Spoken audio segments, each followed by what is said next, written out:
Welcome back to the channel. In today's video, I'm going to show you how to download and install apps without using the Google Play Store on Android.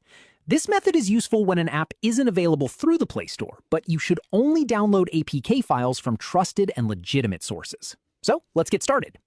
First, open Settings on your Android phone.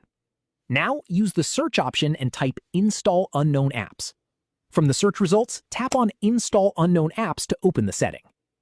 Next, look for Chrome in the list and tap on it. You'll see an option called Allow from this source.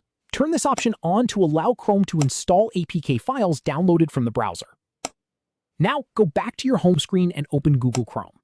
Search for the official or trusted website that provides the APK for the app you want to install.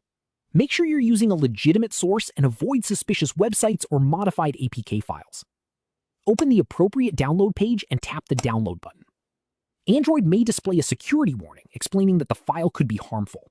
Before continuing, make sure you trust the source and have verified the file. If everything looks safe and legitimate, follow the on-screen instructions to continue the download. Once the APK is finished downloading, open the downloaded file and follow the installation instructions. After the installation is complete, you can open the app from your Android home screen. And that's it! If you found this tutorial helpful, don't forget to like this video, subscribe to the channel, and turn on the notification bell for more Android tips, tricks, and tutorials. Thanks for watching.